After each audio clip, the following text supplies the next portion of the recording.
Recipe ആയിട്ടാണ് വന്നിരിക്കുന്നത്. അപ്പോൾ ഇന്ന് നമ്മൾ ഉണ്ടാക്കുന്നത് പായസമാണ് ഉണ്ടാക്കുന്നത്. പായസങ്ങൾ വെച്ചിട്ട് നമ്മൾ മലയാളികൾക്ക് എല്ലാവർക്കും കഴിക്കാൻ വേണ്ടിയിട്ട് ഏറ്റവും കൂടുതൽ ഇഷ്ടമുള്ള പായസമാണ് പാലടപ്രഥമൻ. അപ്പോൾ ഇന്നത്തെ നമ്മുടെ പായസം പാലടപ്രഥമനാണ്. പിന്നെ ഇതിലേക്കുള്ള അടയൊക്കെ ആയിരുന്നാലും നമ്മൾ ഫ്രഷ് ആയിട്ട് ആണ് വീട്ടിലുണ്ടാക്കുന്നത്. അട ഫ്രഷ് ആയിട്ട് വീട്ടിലുണ്ടാക്കാൻ വേണ്ടിയിട്ട് ഒരു പാടില്ല കേട്ടോ. വാഴല ഉണ്ടെന്ന് വെച്ചിട്ടുണ്ടെങ്കിൽ നല്ല ഈസി ആയിട്ട് നമുക്ക് അട നമുക്ക് വീട്ടിൽ റെഡിയാക്കിയിട്ട് എടുക്കാം. അല്ലെങ്കിൽ നമ്മൾ കടയിൽ നിന്ന് വാങ്ങണ അടയൊക്കെയാണെന്ന് വെച്ചിട്ടുണ്ടെങ്കിൽ അത് വെച്ചിട്ട് നമ്മൾ ഉണ്ടാക്കിയാലും നമുക്ക് വിചാരിക്കുന്ന ടേസ്റ്റ് കിട്ടില്ല.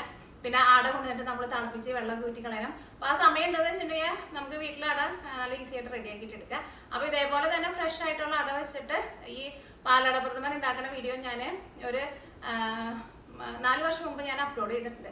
പക്ഷെ അതിന്റെ ക്ലാരിറ്റി ഒന്നും അത്രയ്ക്ക് നല്ലതല്ല. അപ്പോൾ ഇന്ന് ഞാൻ പാലടപ്രഥമന്റെ പായസം എൻ്റെ റെസിപ്പി ചെയ്യാന്ന് വെച്ചു. പിന്നെ കുറേ പേര് എൻ്റെ അടുത്ത് റിക്വസ്റ്റ് ചെയ്തിട്ടുണ്ടായിരുന്നു. പിന്നെ എനിക്ക് വാഴലയും കിട്ടിയിട്ടുണ്ടായിരുന്നു. പിന്നെ നാളെ ഞങ്ങളിവിടെ ഓണാഘോഷമാണ്. പക്ഷെ എൻ്റെ വീട്ടിലല്ല കേട്ടോ. ഞങ്ങളുടെ ഫ്രണ്ട്സൊക്കെ കൂടിയിട്ട് ഒരു പാർക്കിൽ വെച്ചിട്ടാണ് ഓണസദ്യ. അപ്പോൾ എനിക്ക് കിട്ടിയേക്കുന്നത് പായസം ഉണ്ടാക്കാനാണ്. അപ്പോൾ ഈ പായസമാണ് ഞാൻ ഇന്നിവിടെ വെള്ളിയാഴ്ചയാണ്, നാളെയാണ് പരിപാടി. അപ്പോൾ നാളെ ഞാൻ പോകുമ്പോൾ ഈ പായസമാണ് കൊണ്ടുവരുന്നത്. അപ്പോൾ ഇന്ന് ഉണ്ടാക്കിയിട്ടുണ്ടെന്ന് വെച്ചിട്ടുണ്ടെങ്കിൽ പുറത്ത് വെച്ചാൽ മതി, അങ്ങനെ കേടൊന്നും വരില്ല. പിന്നെ ഇവിടെ അകത്തായിരുന്നാലും അധികം ചൂടൊന്നുമില്ല. അപ്പോൾ പിന്നെ നിങ്ങൾക്ക് എല്ലാവർക്കും മിയ കിച്ചൻ്റെ ഓണാശംസകൾ. അപ്പോൾ ഇനി ഓണത്തിൻ്റെ റെസിപ്പികളൊന്നായിട്ട് ഇനി വരില്ല കേട്ടോ. ഇനി നമുക്ക് അടുത്ത വർഷം ഓണത്തിൻ്റെ പുതിയ പുതിയ റെസിപ്പികളൊക്കെ ആയിട്ട് വരാം. അപ്പോൾ എല്ലാവരും ഓണമൊക്കെ നന്നായിട്ട് ആഘോഷിക്കുക. പിന്നെ ഈ പ്രാവശ്യം കൊറോണയൊക്കെ ആയതുകൊണ്ട് നമ്മളെ വീട്ടിലുള്ളവർ മാത്രമായിരിക്കും ഓണത്തിനൊക്കെ ഉണ്ടാവുക അല്ലേ. പിന്നെ വേറെ ഒന്നും പറയാനില്ല. അപ്പം എല്ലാവർക്കും എന്താ പറയുക, മംഗളകരമായ ഒരു ഓണാശംസകൾ. അപ്പം നമുക്ക് ഒട്ടും സമയം കളയാൻ തന്നെ നമ്മുടെ പായസം നമുക്ക് റെഡിയാക്കിയിട്ടെടുക്കാം. പായസം റെഡിയാക്കാൻ വേണ്ടിയിട്ട് പോവാണ്. അപ്പോൾ ഫസ്റ്റ് നമുക്ക് പാലൊന്ന് വറ്റിച്ചിട്ട് എടുക്കണം. അപ്പോൾ ഞാനിവിടെ 5 ലിറ്റർ പാലാണ് എടുത്തേക്കുന്നത്. 5 ലിറ്റർ പാലാകുമ്പോൾ 250 ml മെഷറിംഗ് കപ്പിൽ 20 കപ്പ് പാല്. ഇപ്പോൾ നിങ്ങൾക്ക് ഇത്രയ്ക്ക് ഉണ്ടാക്കേണ്ടതെന്ന് വെച്ചിട്ടുണ്ടെങ്കിൽ ഇതിൻ്റെ പകുതി എടുത്തിട്ട് നിങ്ങൾക്ക് ഇത് റെഡിയാക്കിയിട്ട് എടുക്കുക. അപ്പോൾ പകുതി ആകുമ്പോൾ 10 കപ്പ് പാല്, 2.5 ലിറ്റർ പാല്. അപ്പോൾ ഇതിലേക്ക് നമ്മളിപ്പോൾ 5 ലിറ്റർ പാല് എടുക്കുമ്പോൾ 1 കിലോ പഞ്ചസാരയാണ് ചേർക്കുന്നത്. അപ്പോൾ അതിൻ്റെ പകുതി എടുക്കുമ്പോൾ 1/2 കിലോ പഞ്ചസാര ചേർക്കുക. ഇനി നിങ്ങൾക്ക് അതിൻ്റെ പകുതി മതി എന്ന് വെച്ചിട്ടുണ്ടെങ്കിൽ അതിൻ്റെ പകുതി ആക്കിയിട്ട് ഉണ്ടാക്കാം. പാല് ചേർക്കുക. അപ്പോൾ ഞാനിവിടെ കുറച്ച് വലിയൊരു പാത്രമാണ് എടുത്തേക്കുന്നത്. ഇതിലേക്ക് 2 കപ്പ് വെള്ളവും കൂടിയിട്ട് ചേർക്കുക. കാരണം പാല് കുറച്ചധികം നേരം കിടന്നിട്ട് നന്നായിട്ട് തിളയ്ക്കണം. അപ്പോഴായിരിക്കും നമ്മുടെ ആ പായസത്തിൻ്റെ നല്ലൊരു കളർ ഉണ്ടല്ലോ, ഒരു പിങ്ക് പോലത്തെ ഒരു കളർ, അങ്ങനത്തെ കളർ കിട്ടുള്ളൂ. അപ്പോൾ കുറച്ച് വെള്ളം കൂടി ചേർക്കണം കേട്ടോ. ഇനി നമ്മുടെ പായസത്തിലേക്ക് അട ഉണ്ടാക്കാൻ വേണ്ടിയിട്ട് ഞാനിവിടെ പച്ചരി വെള്ളത്തിലിട്ടിട്ട് കുതിർത്തി അരിപ്പയിൽ അരിച്ച് വെച്ചിട്ടുണ്ട്. അപ്പോൾ ഞാനിവിടെ എടുത്തേക്കുന്നത് സോണ മസൂർ റൈസാണ് എടുത്തേക്കുന്നത്. ഈ റൈസ് തന്നെ വേണമെന്നൊരു നിർബന്ധമില്ല കേട്ടോ. ഏത് ടൈപ്പ് പച്ചരി ആയിരുന്നാലും കുഴപ്പമില്ല. ഇനിയിപ്പോൾ ഇഡ്ഡലി റൈസ് ആയിരുന്നാലും കുഴപ്പമില്ല. ഇനിയിപ്പോൾ നിങ്ങൾക്ക് സംശയം ഉണ്ടാവും ഇത് അരിപ്പൊടി വെച്ചിട്ട് ചെയ്യാൻ വേണ്ടിയിട്ട് പറ്റുമെന്ന്. അരിപ്പൊടി വെച്ചിട്ടും ചെയ്യാം. പക്ഷേ നമ്മൾ ഫ്രഷ് ആയിട്ട് പൊടിച്ചിട്ട് എടുക്കണ പൊടിയായിരിക്കും നമ്മൾ അട ഉണ്ടാക്കുമ്പോൾ അട നല്ല സോഫ്റ്റ് ആയിട്ടിരിക്കുക. അപ്പോൾ ഈ അരി ഞാൻ ഫസ്റ്റ് ഒരു 2 മണിക്കൂർ വെള്ളത്തിലിട്ടിട്ട് കുതിർത്തിയിട്ടുണ്ടായിരുന്നു. 2 മണിക്കൂർ കഴിഞ്ഞ് കഴിഞ്ഞപ്പോഴാണ് ഞാനിതിവിടെ അരിപ്പയിൽ വെള്ളം വാലാൻ വേണ്ടിയിട്ട് വെച്ചേക്കുന്നത്. വെള്ളം നന്നായിട്ട് പോകണം, എന്നാൽ മാത്രമേ നമ്മൾ മിക്സിയിൽ ഇടുമ്പോൾ നന്നായിട്ട് പൊടിഞ്ഞിട്ടുള്ളൂ. അപ്പോൾ ഇത് കുറേശ്ശെ മിക്സിയുടെ ജാറിലേക്ക് ഇട്ടിട്ട് പൊടിച്ചിട്ട് ഇടുക. മിക്സിയുടെ ജാറിൽ ഒരുമിച്ച് എല്ലാം കൂടിയിട്ട് ഇടരുത്. കാരണം കുറേശ്ശെ ഇട്ടാൽ മാത്രമേ നമുക്ക് ശരിക്കും നന്നായിട്ട് പൊടിഞ്ഞിട്ടുള്ളൂ. അപ്പോൾ നമ്മൾ പാല് വെച്ചിട്ട് പാല് തിളച്ച് തുടങ്ങിയിട്ടുണ്ട്. അപ്പോൾ നിങ്ങൾ ഇത് പ്രത്യേകം ശ്രദ്ധിക്കുക. കാരണം പാല് നമ്മൾ അടിയിൽ നിന്ന് നന്നായിട്ട് ഇളക്കി കൊടുക്കണം. അല്ലെങ്കിൽ ഈ പാല് ഇങ്ങനെ തിളച്ച് വരുന്ന സമയത്ത് ഈ പാത്രത്തിൻ്റെ അടിയിൽ ഇങ്ങനെ കുറച്ച് പിടിച്ചിരിക്കും. പിന്നെ അത് അവിടെ നിന്ന് പിടിച്ച് പിന്നെ അത് കരിയാൻ വേണ്ടിയിട്ട് തുടങ്ങും. അപ്പോൾ പിന്നെ നമ്മുടെ പായസത്തിൻ്റെ ടേസ്റ്റിന് ഭയങ്കര പൊട്ട ടേസ്റ്റ് വരും കേട്ടോ. അപ്പോൾ നമ്മൾ പാല് വറ്റിക്കാൻ വേണ്ടിയിട്ട് വെച്ചിട്ട് പാല് ഇവിടെ ഇരുന്ന് വറ്റിക്കൊണ്ടിരിക്കുകയാണ്. ഒരു പ്രാവശ്യം എൻ്റെ പാല് നോക്കി തിളച്ചത് ആ പാത്രത്തിൻ്റെ അതേ മോൾ ഭാഗം വരെ എത്തിയിട്ടുണ്ടായിരുന്നു. പക്ഷെ ഞാൻ പെട്ടെന്ന് വന്നിട്ട് വേഗം ഊതി താഴ്ത്തി. അത് നിങ്ങളൊരു കാര്യം പ്രത്യേകം ശ്രദ്ധിക്കുക. എപ്പോഴും ഒരു ഗ്ലാസ്സിൽ കുറച്ച് വെള്ളം അടുത്ത് വയ്ക്കണം കേട്ടോ. എങ്ങാനും പൊന്തി അങ്ങനെ വരുന്നുണ്ടെന്ന് വെച്ചിട്ടുണ്ടെങ്കിൽ പെട്ടെന്ന് കുറച്ച് വെള്ളം തെളിച്ച് കൊടുക്കുക. കാരണം പാലും ഒരു സമയത്തും തിളച്ച് പോകരുത്. തിളച്ച് പോയിട്ടുണ്ടെങ്കിൽ നമ്മുടെ പായസത്തിന് ഒരു ടേസ്റ്റ് ഉണ്ടാവില്ല.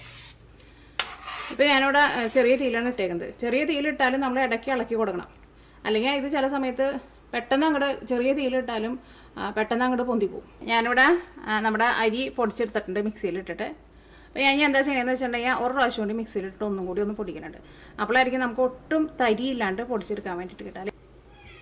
അപ്പോൾ ഞാനിവിടെ അരി നല്ല നൈസായിട്ട് പൊടിച്ചെടുത്തിട്ടുണ്ട്. ഒട്ടും തരിയില്ലാണ്ട് 2 പ്രാവശ്യം നമ്മൾ മിക്സിയിലിട്ടിട്ട് പൊടിക്കുക. അപ്പോൾ നല്ല നൈസായിട്ട് പൊടിഞ്ഞ് കിട്ടും. ഇനി ഇതിൽ നിന്ന് നമുക്ക് ഇതിപ്പോൾ 2 കപ്പിൽ കൂടുതലുണ്ട് കേട്ടോ. കാരണം നമുക്ക് 2 കപ്പ് മാത്രമേ ആവശ്യമുള്ളൂ. 2 കപ്പ് എടുക്കാണ്ട് പിന്നെ ഒരു എക്സ്ട്രാ 1/4 കപ്പും കൂടി ഞാൻ ചേർക്കാനുണ്ട്. കാരണം നമ്മൾ ചിലപ്പോൾ അടയ്ക്ക് ഉണ്ടാക്കി കഴിഞ്ഞ് കഴിയുമ്പോൾ കുറച്ച് ചിലപ്പോൾ നമ്മുടെ കയ്യിൽ നിന്ന് വേസ്റ്റ് ആയി പോകും. അപ്പോൾ നമുക്കൊരു 1/4 കപ്പും കൂടി കൂടുതൽ ചേർക്കാം. അപ്പോൾ നമ്മൾ അട ഉണ്ടാക്കാൻ വേണ്ടിയിട്ട് പോവാണ്. അപ്പോൾ ഞങ്ങൾക്ക് ഇവിടെ കിട്ടിയേക്കുന്നത് ഫ്രോസൺ വാഴലയാണ് കിട്ടിയേക്കുന്നത്. ഫ്രോസൺ എന്ന് വെച്ചിട്ടുണ്ടെങ്കിൽ അങ്ങനെ ഫ്രീസ് ചെയ്തേക്കുന്നതല്ല കേട്ടോ. എന്താ പറയുക, ചെറുതായിട്ടൊന്ന് കേടുവരാണ്ടിരിക്കാൻ വേണ്ടി ചെറുതായിട്ടൊന്ന് തണുത്തേക്കണ ഫ്രഷ് ആയിട്ടുള്ള ഇലയല്ല എന്ന് മാത്രം. പക്ഷേ നല്ല സോഫ്റ്റ് ആയിട്ടാണ് ഇരിക്കുന്നത്. അപ്പോൾ ഇത് ഞങ്ങൾക്ക് ഇവിടെ ഒരു കമ്പയർ ഫുഡ് എന്ന് പറഞ്ഞിട്ട് ഒരു കടയുണ്ട്. അവിടെ നിന്നാട്ടോ ഞാൻ ഈ വാഴല വാങ്ങിച്ചത്. കാരണം ഇപ്പോൾ ന്യൂയോർക്കിലുള്ളവരാരെങ്കിലും കാണുന്നുണ്ടെന്ന് വെച്ചിട്ടുണ്ടെങ്കിൽ ചിലപ്പോൾ എൻ്റെ അടുത്ത് ചോദിക്കും അവിടെ നിന്നാണ് വാഴല വാങ്ങിച്ചത്. അപ്പോൾ ഈ വാഴല ഓൾറെഡി നോക്കി നല്ല സോഫ്റ്റ് ആയിട്ട് നമ്മൾ വാട്ടിയെടുത്തിട്ടില്ലേ, അതേപോലെ വന്നേക്കുന്നത്. ഇത് ശരിക്കും വാട്ടിയെടുത്തിട്ട് തന്നെയാണ് അവർ പാക്ക് ചെയ്യണമെന്ന് തോന്നുന്നു. അപ്പോൾ നമ്മൾ ഫ്രഷ് ആയിട്ടുള്ള വാഴലയെന്ന് വെച്ചിട്ടുണ്ടെങ്കിൽ ആ വാഴല ഒന്ന് വാട്ടിയിട്ട് എടുക്കണം. പിന്നെ ഫ്രഷ് വാഴല എടുക്കുമ്പോൾ ഇവിടെ ഈ കനം കൂടിയിട്ടുള്ള ഒരു തണ്ടുണ്ടാവില്ലേ, അത് കട്ട് ചെയ്ത് മാറ്റണം കേട്ടോ. അപ്പോഴായിരിക്കും ഇത് നമുക്ക് ഫോൾഡ് ചെയ്യാൻ വേണ്ടിയിട്ട് നല്ല എളുപ്പമായിരിക്കും. അല്ലെങ്കിൽ അവിടെ കട്ടി കൂടിയിട്ടുണ്ടെന്ന് വെച്ചിട്ടുണ്ടെങ്കിൽ നമുക്കത് ഫോൾഡ് ചെയ്യാൻ വേണ്ടിയിട്ട് പറ്റില്ല. അപ്പോൾ ഞാനിവിടെ വാഴലേക്ക് നന്നായിട്ട് തുടച്ചെടുത്തിട്ടുണ്ട്. ഇനി നമുക്കിത് അടയായി കഴിഞ്ഞ് കഴിയുമ്പോൾ കെട്ടാൻ വേണ്ടിയിട്ട് ഇതാ ഈ വാഴയുടെ ആ സൈഡിലുള്ള നാരുണ്ടല്ലോ അത് എടുക്കണം കേട്ടോ. അത് വെച്ചിട്ട് നമുക്ക് ഇത് നമുക്ക് ചിറ്റി കെട്ടാൻ വേണ്ടി. ഫ്രഷ് ആയിട്ടുള്ള ഇലയെന്ന് വെച്ചിട്ടുണ്ടെങ്കിൽ കത്തിരി വെച്ചിട്ട് ഇങ്ങനെ വെട്ടാണ്ട് തന്നെ ജസ്റ്റ് ഒന്ന് ഇങ്ങനെ കീറിയെടുത്താൽ മതി. പക്ഷേ ഇത് നമുക്ക് കീറിയിട്ടുണ്ടെങ്കിൽ ഇല കീറിക്കും. അപ്പോൾ ഈ നമ്മുടെ മാവ് മിക്സ് ചെയ്യാൻ വേണ്ടിയിട്ട് പോവാണ്. അപ്പോൾ ഞാനിതിലേക്ക് 1.5 ടേബിൾ സ്പൂൺ പഞ്ചസാര ചേർക്കുന്നുണ്ട്. അത് നമ്മുടെ അടയ്ക്ക് ചെറുതായിട്ടൊരു മധുരം കിട്ടാൻ വേണ്ടിയിട്ടാണ് നമ്മൾ പഞ്ചസാര ചേർത്തത്. ഒരുപാട് പഞ്ചസാര ചേർക്കരുത്, കാരണം കുറേ പഞ്ചസാര ചേർത്തിട്ടുണ്ടെന്ന് വെച്ചിട്ടുണ്ടെങ്കിൽ നമ്മുടെ അട ഭയങ്കര സോഫ്റ്റായിട്ട് ഇങ്ങനെ അരിഞ്ഞു പോകട്ടോ. ഇതിലേക്ക് നമ്മൾ ഉപ്പ് ചേർക്കില്ല. ഇതിലേക്ക് നമുക്ക് കുറേശ്ശെ വെള്ളം ഒഴിച്ചിട്ട് ഇത് മിക്സ് ചെയ്യുക. ഇതിലേക്ക് ഒരു 1.5 ടേബിൾ സ്പൂൺ വെളിച്ചെണ്ണയും ചേർക്കണം. അത് നമുക്ക് ഇതൊന്ന് മിക്സ് ചെയ്ത് കഴിഞ്ഞിട്ട് ചേർക്കാം. അപ്പോൾ പ്രത്യേകം ശ്രദ്ധിക്കുക, ഇത് ഈ വറുക്കാത്ത പൊടി ആയതുകൊണ്ട് തന്നെ നമ്മൾ വറുത്ത പൊടിയുടെ അത്രയ്ക്ക് വെള്ളം ആവശ്യം ഉണ്ടാവില്ല കേട്ടോ. ഈ പൊടി കുഴച്ചിട്ട് എടുക്കാൻ വേണ്ടിയിട്ട് കുറേശ്ശെ വെള്ളം ഒഴിച്ചിട്ട് പൊടി നനച്ചിട്ട് എടുക്കുക. നനയ്ക്കല്ല, പൊടി ചെറുതായിട്ടൊന്ന് ലൂസാക്കിയിട്ട് എടുക്കണം. ഭയങ്കര വെള്ളം കൂടി പോയിട്ടുണ്ടെന്ന് വെച്ചിട്ടുണ്ടെങ്കിൽ നമുക്കൊന്നും ചെയ്യാൻ വേണ്ടിയിട്ട് പറ്റില്ല. പ്രത്യേകം ശ്രദ്ധിക്കുക. കുറേശ്ശെ വെള്ളം ഒഴിച്ചിട്ട് നന്നായിട്ട് മിക്സ് ചെയ്യുക. നന്നായിട്ട് മിക്സ് ചെയ്ത് കഴിഞ്ഞിട്ട് പിന്നെ വേണമെന്ന് വെച്ചിട്ടുണ്ടെങ്കിൽ മാത്രം ചേർക്കാൻ മതി. കാരണം ഒരു 3-4 ടേബിൾ സ്പൂൺ വെള്ളത്തിൻ്റെ ആവശ്യം ഉണ്ടാവുള്ളൂ. അത് നിങ്ങൾ പ്രത്യേകം ശ്രദ്ധിച്ചോ. കാരണം ഭയങ്കര വെള്ളം പോലെ ആയിട്ടുണ്ടെന്ന് വെച്ചിട്ടുണ്ടെങ്കിൽ നമ്മൾ ഇലയിൽ നമ്മൾ ഇതിങ്ങനെ ഒഴിക്കുമ്പോൾ അത് എല്ലായിടത്തേക്കും അങ്ങോട്ട് സ്പ്രെഡായി പിന്നെ നമ്മളിത് വേവിക്കാൻ വേണ്ടിയിട്ട് വെള്ളത്തിലേക്ക് ഇടുമ്പോൾ വെള്ളത്തിലേക്ക് ആയി അരിഞ്ഞു പോകും. ഇനി ഇതിലേക്ക് 1.5 ടേബിൾ സ്പൂൺ വെളിച്ചെണ്ണ ചേർക്കാം. വെളിച്ചെണ്ണയോ അല്ലെങ്കിൽ നെയ്യോ ചേർത്താലും കുഴപ്പമില്ല. അപ്പോൾ നമ്മുടെ ഈ അടയുണ്ടല്ലോ, ഇലയമ ഒട്ടി പിടിക്കില്ല. നമുക്കത് എടുക്കാൻ വേണ്ടിയിട്ട് നല്ല എളുപ്പത്തിന് വേണ്ടിയിട്ട് നമ്മൾ ഓയിൽ ചേർക്കുന്നത്, വെളിച്ചെണ്ണ. അപ്പോൾ ഇത്രയ്ക്ക് സാധനങ്ങൾ മാത്രമേ നമ്മുടെ അട മിക്സ് ചെയ്യാൻ വേണ്ടിയിട്ട് ആവശ്യമുള്ളൂ. വെളിച്ചെണ്ണ ഇതിനകത്ത് നന്നായിട്ട് മിക്സ് ആവണം, സെപ്പറേറ്റ് ആയിട്ട് കിടക്കരുത്. അപ്പോൾ നമ്മൾ ഫസ്റ്റ് ഇലയിൽ ഒന്ന് ഒഴിച്ച് നോക്കാം. എന്നിട്ട് എങ്ങാനും വെള്ളം കൂടിയിട്ടുണ്ടെന്ന് വെച്ചിട്ടുണ്ടെങ്കിൽ അതനുസരിച്ച് നിങ്ങൾ കുറച്ച് പൊടി കൂടി ചേർത്തു. അപ്പോൾ ഇനി ഇത് ഇലയിൽ വെച്ചിട്ട് നമ്മൾ അട ഉണ്ടാക്കാൻ വേണ്ടിയിട്ട് പോകണം. അപ്പോൾ ഞാൻ അട റെഡിയാക്കാൻ വേണ്ടിയിട്ട് പോകണം. അപ്പോൾ ഞാൻ വാഴല എടുത്തിട്ടുണ്ട്. അപ്പോൾ നിങ്ങൾ എടുക്കുന്ന വാഴലേക്ക് ചിലപ്പോൾ ഒരു സൈഡ് നോക്കിയാൽ കുറച്ച് വീതി കൂടുതലായിരിക്കും, ഒരു സൈഡ് കുറച്ച് വീതി കുറവായിരിക്കും. അപ്പോൾ വീതി കുറവുള്ള ഇതാണെന്ന് വെച്ചിട്ടുണ്ടെങ്കിൽ അത് ഇങ്ങോട്ടേക്ക് താഴ്ഭാഗത്തേക്ക് വെക്കാം. അതിനകത്ത് കൊണ്ട് ചിറ്റിച്ച് വരുമ്പോൾ നമുക്ക് ഇങ്ങനെ വെക്കുന്നതാണ് നല്ലത്. ഇതിലേക്ക് നമ്മൾ ഓയിലൊന്നും പൂശേണ്ട ആവശ്യമില്ല. ഇനി നമ്മൾ അപ്പോൾ അട റെഡിയാക്കാൻ വേണ്ടിയിട്ട് പോവാണ്. നോക്കിക്കോട്ടെ. അപ്പോൾ ഫസ്റ്റ് നിങ്ങൾ ഒരെണ്ണം ഉണ്ടാക്കി നോക്കാം. അപ്പോൾ വെള്ളം കൂടുതൽ പോലെ അങ്ങനെ തോന്നുന്നുണ്ടെന്ന് വെച്ചിട്ടുണ്ടെങ്കിൽ നിങ്ങൾ അതനുസരിച്ചിട്ട് പൊടി കുറച്ചും കൂടി കൂടുതൽ ചേർത്തോട്ടോ. ഇതാ അട ഇതാ ഇങ്ങനെ എടുത്തിട്ട് ഇതാ ഇങ്ങനെ കാണിക്കാം. ഇതിൻ്റെ ഈ നടുക്ക് മാത്രം ചെയ്താൽ മതി. കാരണം ഇത് നമ്മൾ ചുരുട്ടുമ്പോൾ ഈ അട എല്ലായിടത്തേക്കും അങ്ങോട്ട് സ്പ്രെഡായിപ്പോകും. ഒരുപാട് ഒഴിക്കേണ്ട. ഫസ്റ്റ് നിങ്ങൾ ഒരെണ്ണം ട്രൈ ചെയ്ത് നോക്കാം. അപ്പോൾ നിങ്ങൾക്ക് അത് കറക്റ്റ് അറിയാൻ വേണ്ടിയിട്ട് പറ്റും. ഇത്രയ്ക്ക് മതി. കൂടുതലുണ്ടെന്ന് വെച്ചിട്ടുണ്ടെങ്കിൽ നമ്മളിത് അവസാനം എത്തുമ്പോഴുണ്ടല്ലോ, ഇല മടക്കി അവസാനം എത്തുമ്പോൾ അത് കുറേ പുറത്തേക്ക് പോകും. നമ്മുടെ കൈയൊന്ന് കഴുകാൻ വേണ്ടിയിട്ട് ഒരു പാത്രത്തിൽ കുറച്ച് വെള്ളം വെച്ചാൽ. അപ്പോൾ ഇത് നമ്മൾ മടക്കാൻ വേണ്ടിയിട്ട് പോകണം. മടക്കുമ്പോൾ ചെറുതായിട്ട് ഇതേപോലെ കുറച്ച് ബലം കൊടുത്തൊന്ന് അമർത്തിയിട്ട് അങ്ങോട്ട് മടക്കാം. അപ്പോൾ അത് എല്ലായിടത്തേക്കും അങ്ങോട്ട് സ്പ്രെഡ് ആയിക്കോളും.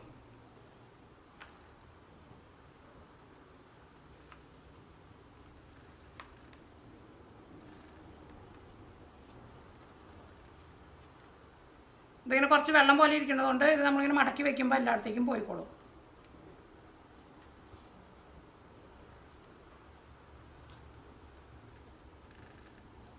എൻഡിലെത്തുമ്പോൾ ഇവിടെ നിന്ന് ഇങ്ങോട്ടേക്ക് ഇങ്ങനെ ഫോൾഡ് ചെയ്യും. ഇനി നമുക്ക് അട കെട്ടണം.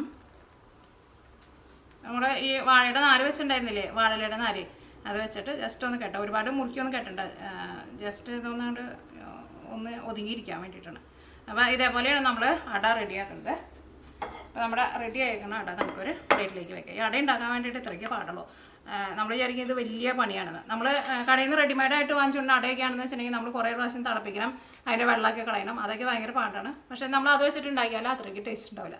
ഇതാവുമ്പോൾ പെട്ടെന്ന് നമുക്ക് റെഡിയാക്കിയിട്ട് എടുക്കാം. അപ്പോൾ നമുക്ക് ബാക്കിയുള്ളതെല്ലാവരും ഇതേപോലെ തന്നെ റെഡിയാക്കാം.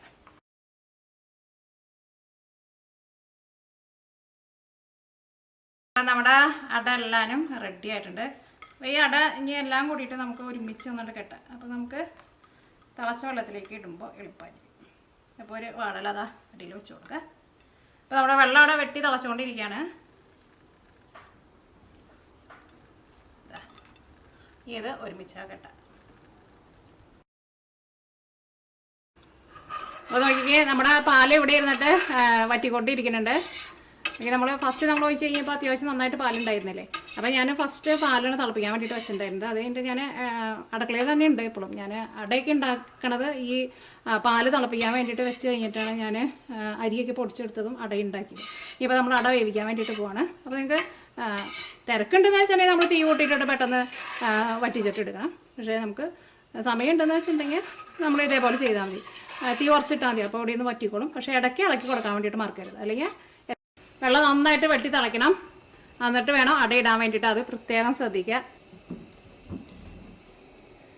അപ്പോൾ നമ്മുടെ അട എടുത്തിട്ട് നമ്മൾ ഇതാ വെള്ളത്തിലേക്ക് ഇടണം. അത് കൊള്ളണ ഒരു പാത്രമായിരിക്കണം കേട്ടോ. ഇതേപോലെ അട വെള്ളത്തിൽ മുങ്ങി കിടക്കുകയും വേണം. വെള്ളം നന്നായിട്ട് വെട്ടി തിളയ്ക്കുന്ന വെള്ളത്തിൽ വേണം അട ഇടാൻ വേണ്ടിയിട്ട്. പിന്നെ ഇതേപോലെ കുറച്ച് വലിയ പാത്രം ആവുകയും ചെയ്യണം. അത് നമ്മൾ ഈ അടയുടെ ഒരു വലിപ്പം നോക്കിയിട്ട് വേണം കേട്ടോ വെള്ളം തിളപ്പിക്കാൻ വേണ്ടിയിട്ട് വെക്കണം, പാത്രത്തിൻ്റെ വലിപ്പം.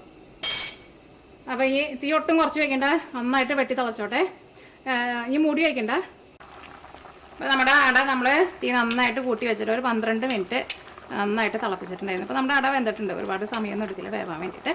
ഇനി ഇവിടെ സൈഡിലൊരു പാത്രത്തിൽ കുറച്ച് സാധാരണ നമ്മുടെ ടാപ്പ് വാട്ടറിൽ സാധാരണ വെള്ളം വെച്ചിട്ടുണ്ട്. ഇനി നമ്മൾ ആ വെള്ളത്തിലേക്കാണ് നമ്മൾ ഈ അട എടുത്തിട്ട് ഇടാൻ വേണ്ടിയിട്ട് പോകണം കേട്ടോ. കുറച്ച് അട പുറത്തേക്ക് വന്നിട്ടുണ്ട്. നോക്കി നല്ല കാണിക്കാം, നോക്കി നല്ല നൈസ് പോലെ ഇരിക്കണേ. അപ്പോൾ നമ്മുടെ അട വെള്ളത്തിൽ കിടന്നിട്ട് ഒന്ന് ചൂടാറിയിട്ടുണ്ട്.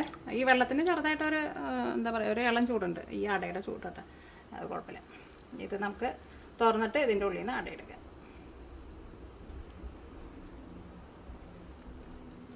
വേണമെന്ന് വെച്ചിട്ടുണ്ടെങ്കിൽ വേറൊരു പാത്രത്തിലേക്ക് സെപ്പറേറ്റ് വെള്ളം എടുത്തിട്ട് അതിനകത്തേക്ക് ഇടാട്ടെ. അപ്പം എൻ്റെ അടുത്ത് ഇത്രയ്ക്ക് വലിയ വലിയ പാത്രങ്ങൾ വേറെ ഇല്ല.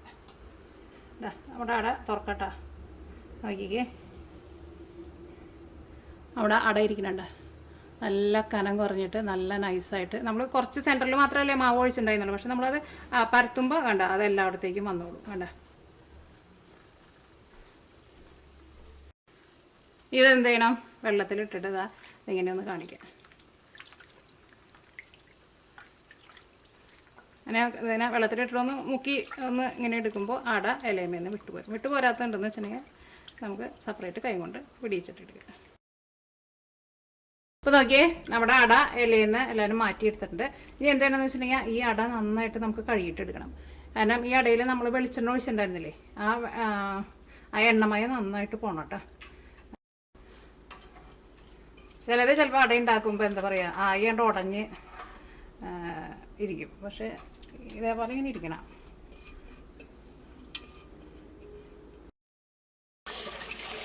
ഈ വെള്ളത്തിൻ്റെ അടിയിൽ കാണിച്ചിട്ട് ഇതേപോലെ നന്നായിട്ട് കഴുകിയിട്ടെടുക്കുക. നന്നായിട്ട് കഴുകണം, പ്രത്യേകം ശ്രദ്ധിക്കുക. അതിനകത്ത് ഈ എണ്ണമയ നന്നായിട്ട് പോകണം.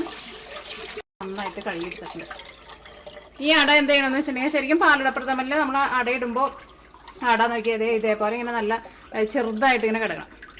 അപ്പോൾ അവർ എന്താ ചെയ്യുന്നത് വെച്ചിട്ടുണ്ടെങ്കിൽ ഒരു അരിപ്പയിൽ ഇട്ടിട്ടാണ് അതിങ്ങനെ ഇങ്ങനെ ഉരച്ചിട്ട് എടുക്കണ ഒരു അരിപ്പ അവരുടെ അടുത്തുണ്ടാവും. പക്ഷെ നമ്മൾ വീടുകളിലേക്ക് ആകുമ്പോൾ നമ്മുടെ അടുത്ത് ഉണ്ടാവില്ലല്ലോ. അപ്പോൾ ഇതിനകത്ത് നിന്ന് നമ്മൾ വലിയ അട നോക്കിയിട്ട്, വലിയ അടയൊക്കെ ഉണ്ടെന്ന് വെച്ചിട്ടുണ്ടെങ്കിൽ അതൊക്കെ ഒന്ന് കട്ട് ചെയ്തിട്ടിടുക.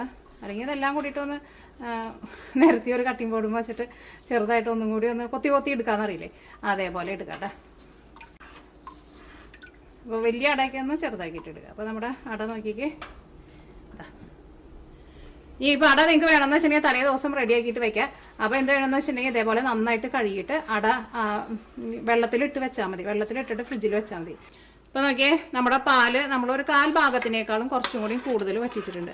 ഇതേപോലെ ഇത്രയ്ക്ക് വറ്റി കഴിഞ്ഞിട്ട് വേണം നമുക്ക് ഇതിലേക്ക് അട ചേർക്കാൻ വേണ്ടിയിട്ട്. അത് പ്രത്യേകം ശ്രദ്ധിക്കുക. കാരണം പാലൊന്ന് വറ്റിയിട്ട് വരണം. അപ്പോഴായിരിക്കും നമ്മുടെ പായസം കുടിക്കാൻ വേണ്ടിയിട്ട് നല്ല ടേസ്റ്റ് ഉണ്ടാവുക. അപ്പോൾ ഇതിലേക്ക് നമ്മൾ അട ചേർക്കാൻ വേണ്ടിയിട്ട് പോകണം. അട ഞാനിവിടെ നന്നായിട്ട് കഴുകിയെടുത്തിട്ടുണ്ട്.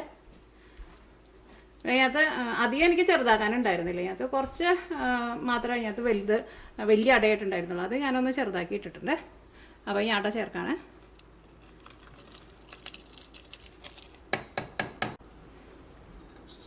അപ്പോൾ ഈ അട ചേർത്ത് കഴിഞ്ഞിട്ടുണ്ടെന്ന് വെച്ചിട്ടുണ്ടെങ്കിൽ പിന്നെ നമ്മൾ തീ കുറച്ച് വെക്കേണ്ട. നമ്മൾ എപ്പോഴും ഇങ്ങനെ നിർത്താണ്ട് ഇളക്കി കൊടുത്തുകൊണ്ടിരിക്കണം.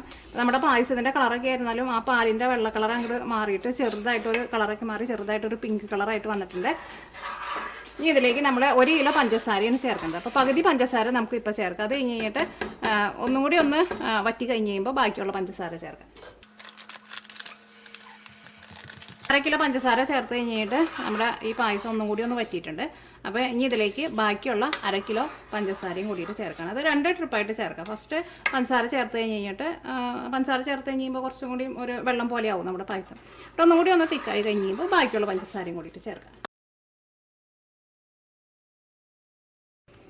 അപ്പോൾ ഞാനിവിടെ തീ കൂട്ടിയും കുറച്ചും വെച്ചിട്ട് എപ്പോഴും അടുത്ത് തന്നെ ഉണ്ട് കേട്ടോ. തിളച്ച് പോരുത്, പ്രത്യേകം ശ്രദ്ധിക്കുക. അപ്പോൾ അതാ നോക്കിക്കേ, നമ്മുടെ പായസം അത്യാവശ്യം നന്നായിട്ട് വറ്റിയിട്ടുണ്ട്. ഒന്നും കൂടി ചെറുതായിട്ടൊന്ന് വറ്റിക്കോട്ടെ. ഇപ്പോൾ പായസത്തിൻ്റെ കളറായിരുന്നാലും നല്ലൊരു പിങ്ക് കളർ വന്നിട്ടുണ്ട്. പിന്നെ നോക്കി പായസം നമ്മൾ തിളച്ച് വരുമ്പോഴായിരുന്നാലും വലിയ വലിയ തളകളൊക്കെ വന്നു തുടങ്ങിയിട്ടുണ്ട്. അതിങ്ങനെ കുറുകി നന്നായിട്ട് അങ്ങനെ അതിൻ്റെ ശരിക്കുള്ളൊരു പരുവം വരുമ്പോൾ അതേ ഏതാ ഈ തളയ്ക്ക് വരണ്ട നന്നായിട്ട് ഇങ്ങനെ കുറുകിയ പോലത്തെ ഒരു തളയാണ്. നമ്മൾ കയ്യിലെടുത്തിട്ട് അതിലിടുമ്പോൾ നോക്കിക്കേ ഇതേപോലെ ഇങ്ങനെ ഒറ്റ വീഴണം. കാരണം വെള്ളം പോലെ ഇരിക്കരുത് നമ്മുടെ പായസം. പിന്നെ പായസം ആയിരുന്നാലും നോക്കിയേ നന്നായിട്ട് ഇങ്ങനെ തിളച്ച് വരുമ്പോൾ കണ്ട നല്ല വലിയ വലിയ തളകളൊക്കെ വന്നിട്ടുണ്ട്. അത്യാവശ്യം നന്നായിട്ട് കുറുകി വന്നിട്ടുണ്ട്. ഒരു 10 മിനിറ്റ് കൂടി കഴിഞ്ഞ് കഴിയുമ്പോൾ നമുക്കിത് ഓഫ് ചെയ്യാം. നമ്മൾ സ്പൂണിലെടുത്തിട്ട് നോക്കിയതേ ഇങ്ങനെ ഒഴിക്കുമ്പോഴായിരുന്നാലും കണ്ട ഒറ്റ വീഴുന്നുണ്ട്.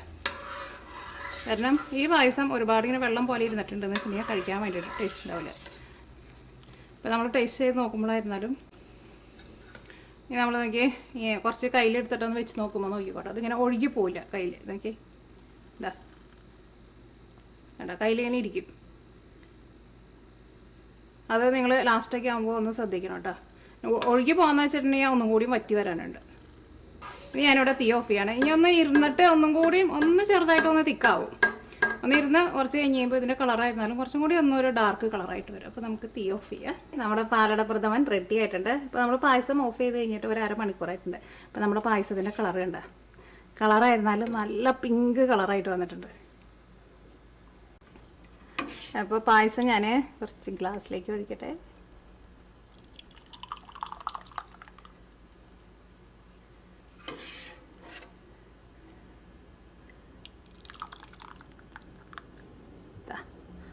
ഇതാണ് നമ്മുടെ പാലട പ്രഥമൻ. അപ്പോൾ ഇതിൻ്റെ കളറും ഞാനിവിടെ വേറൊരു ഗ്ലാസ്സിൽ പാലും എടുത്തിട്ടുണ്ട്. അപ്പോൾ ഇതിൻ്റെ രണ്ടിൻ്റെയും കളർ കണ്ട. അപ്പോൾ നമ്മൾ പാല് ഇതേപോലെ നമ്മൾ വറ്റിച്ചിട്ട് തന്നെ എടുക്കണം. എന്നാൽ മാത്രമേ നമുക്ക് ശരിക്കും ആ പാലട പ്രഥമൻ്റെ ആ ശരിക്കുള്ള ടേസ്റ്റ് കിട്ടുള്ളൂ.